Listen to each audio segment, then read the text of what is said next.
Y কেন মানে এটা কি প্রায়োরিটাইজ একটা জিনিস একটা বই খানার জেনারেশন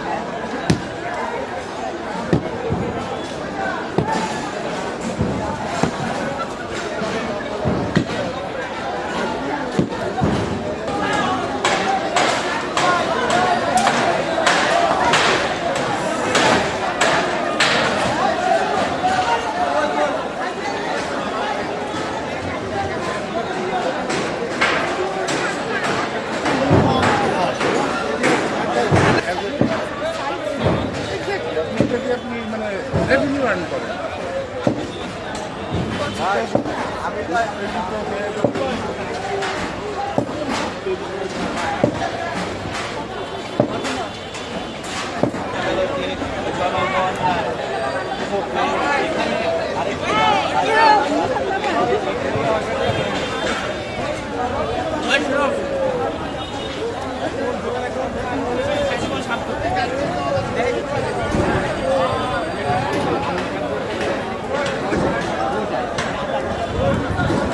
রড ছিল সেই রড কেটে উদ্ধার করে নিয়ে যাওয়ার চেষ্টা করছেন। কি রড কি কাটলেন নাকি? ওটার কাজ চলছে চলবে চলবে আগে ঘরে ঘরে চলবে। কয়টা নিলেন রড?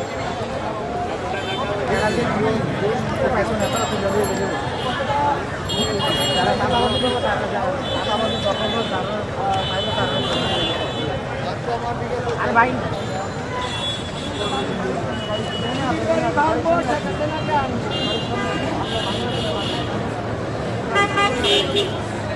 রাস্তার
উপরে এখানে উঠতে হবে এখন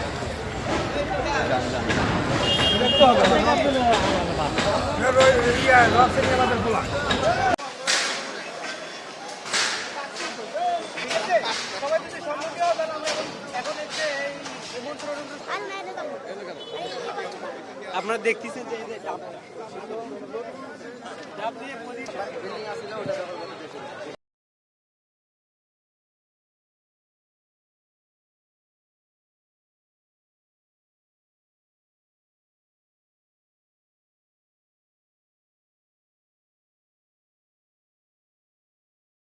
নিয়ে আসছি স্বৈরাচার শাসক প্রধানমন্ত্রী মোদির বউ, এই মোদির জন্য বিয়ে সম্পূর্ণ করব, আর স্বৈরাচার শাসক প্রধানমন্ত্রী হাসিনার জন্য আমরা চাদ্দ করব।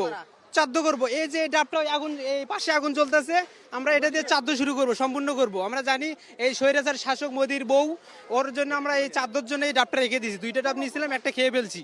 আজকে আমাদের অনেক ভালো লাগতেছে, তার চাদ্দর সম্পর্ক মানে সম্পূর্ণ করব, এই জন্য আমরা এই ডাবটা আমি রাখছি। নাহলে সবাই চাইছে আমরা মানে খাইতাম। সে এখনো ইন্ডিয়াতে বসে এদেশের বিরুদ্ধে উস্কানিমূলক কথাবার্তা বলে যাচ্ছে। এদেশে অশান্তি সৃষ্টি করার যে প্রচেষ্টা সে এখনো চালিয়ে যাচ্ছে। তো এই স্বৈরাচার শাসকের এই পরিণতি হওয়া জরুরি ছিল, এবং এমন পরিণতি থেকে ভবিষ্যৎ শাসকদেরকে, যারা শাসন ক্ষমতায় আসবে, তাদেরকে একটা মেসেজ দেওয়া হলো যে ভবিষ্যৎ যারা শাসন ক্ষমতায় আসবেন তারা জনগণের ম্যান্ডেটের বাহিরে যদি কথা বলেন, জনগণের ইচ্ছার প্রতিফলন যদি ঘটাতে ব্যর্থ হন, তাহলে আপনাদের অবস্থাও এমন হবে। এটাই হবে, এই জনগণ আপনাদেরকেও ছাড় দেবে না। জুলাই 36, টার্গেট ছিল 32, আর 32 এখন ধ্বংস করে আমরা এখন প্রাউড ফিল করতেছি। আর এখন এখানে বাথরুম স্থাপন করতে চাচ্ছি, যেন এটা আসলে সবার জন্য মানে একটা মেসেজ হয়ে থাকবে যে পরবর্তীতে যেন এখানে মানে দেশে যে আসবে, সরকার প্রধান বলেন আর বিরোধী দলীয় যেই আসুক, সে একবার চিন্তা করে হলেও মানে ভাববে যে স্বৈরাচারিতা করা যাবে না। স্বৈরাচারিতা করলে তাদের পরিস্থিতি এরকম হতে বাধ্য হবে। ফ্যাসিস্ট খুনি হাসিনা বিগত 17 বছরে বাংলাদেশের অবস্থা যেমনিভাবে ধ্বংস করেছে, তার দল আওয়ামী লীগকে ধ্বংস করেছে, সে বাংলাদেশের অর্থনীতিকে ধ্বংস করেছে, বাংলাদেশের রাজনীতিকে সে ধ্বংস করে দিয়েছে। সে পালিয়ে যাওয়ার পরে আপনারা দেখেছেন বাংলাদেশের মানুষ তাকে পালিয়ে দেওয়ার জন্য গণভবনে লক্ষ কোটি মানুষ যেভাবে ঝাঁপিয়ে পড়েছে, তাকে এখান থেকে দূরীভূত করে দেওয়ার জন্য এখান থেকে তাকে পালিয়ে দিতে বাধ্য করা হয়েছে। কারণ সে ছিল বাংলাদেশের মানুষের কাছে একজন আবু জাহেল। সে একটা খুনের রাজ্য পরিচালনা করতে চেয়েছিল, সেই জন্য বাংলাদেশের মানুষ এই বাড়ি ধ্বংস করে সেটা পরিণত করেছে যে এই দেশে কোনো ফ্যাসিস্টের জায়গা হবে না। যদি কোনো আওয়ামী লীগের নেতা আবারও কোনো ষড়যন্ত্রের সাথে সম্পৃক্ত হয়, তাহলে এই বাড়ির মতো তাদের বাড়ি ধ্বংস পরিণত করতে হবে ইনশাআল্লাহ। আজকের এই ক্ষোভের বই প্রকাশের মূল কারণ হচ্ছে বিগত 16-17 বছর মানুষ তাদের নিজস্ব ভোটাধিকার প্রয়োগ করতে পারে নাই। যে তিনটা নির্বাচন হয়েছে, কোনো মানুষ তার ভোট দিতে পারে না। আমিও আমার নিজের ভোট দিতে পারি নাই। আমি যখন ভোট দিতে গেলাম তখন শুনি ভোট হয়ে গেছে, আমাকে ভোট দিতে দেয় নাই। সুতরাং এবং দিনের ভোট রাতে হয়েছে। এই যে ক্ষোভ মানুষ তার ন্যায্য অধিকার থেকে বঞ্চিত হয়েছে। এই বঞ্চিত হওয়ার কারণে আজকের এই যে বুলডোজার কর্মসূচি, আমাকে ওখান থেকে ধরে নিয়ে আমাকে গুলি করে আমার পুরুষঙ্গের উপরে মানে আঘাত করে করে আমার পুরুষঙ্গ খণ্ড বিখণ্ড করে হয়েছিল। আমার প্রস্টেট নষ্ট হয়ে গেছে। আজকে আমি প্রস্রাব করলে 1 সেকেন্ড, আমার প্রস্রাব ধরলে 1 সেকেন্ড থাকে না, তারপর নষ্ট হয়ে যায়। এটা আওয়ামী লীগের দেওয়া রোগ আমার। আমি এখন দেশের বাইরে যাচ্ছি চিকিৎসা করার জন্য, আমার ফ্লাইট ঠিক করছি। এই যে আজকে 17 বছর এরকম আমার মতো কত হাজার লক্ষ মানুষকে অঙ্গহানি করা হয়েছে, অনেক মাকে বিধবা করা হয়ে সন্তান হারা হয়েছে, স্ত্রীকে বিধবা করা হয়েছে, সন্তানকে পিতহারা করা হয়েছে। এরপরও 17 বছর পরে মানুষ ফুঁসে উঠেছে, গণভবনে ঝাঁপিয়ে পড়েছে। শেখ হাসিনা গতকালকে রাত 9টার সময় যে বার্তা দিছে আমাদেরকে, সেই বার্তা পেয়ে আমরা এখানে আসছি। শেখ হাসিনার প্রতিটা বাপের বাড়ির, শেখ হাসিনা বলছে যে ওনার বাপে নাকি নিজের হাতে এই বাড়িটা করছে বা নিজের হাতেই করছে, প্রতিটা ইট নাকি বসাইছে। তা আমরা জনগণরা নিজের হাতে একটা করে, এখানে 18 কোটি মানুষ, তো 18 কোটি তো ইট হবে না, ঠিক আছে? তো এর জন্য দুঃখ প্রকাশ করতেছি যে 18 কোটি ইট দেওয়া এখান থেকে সম্ভব না। হ্যাঁ, তো যে ইট আছে সেগুলো নিয়ে আপনারা বাড়িতে নিয়ে রেখে দেবেন। হ্যাঁ, এবং গতকালকের শেখ হাসিনা তিনি তার ভাষণে বলছে যে ছাত্রদের উপরে সে তার বিরুদ্ধে নাকি ষড়যন্ত্র করছে ছাত্ররা, ঠিক আছে? তার বিরুদ্ধে এদেশের জনগণ ষড়যন্ত্র করে নেয়, ঠিক আছে? তাকে উচ্ছেদ করা হয়েছে এখান থেকে। হ্যাঁ, আমরা তো তাকে হাত দিয়ে পাই নাই।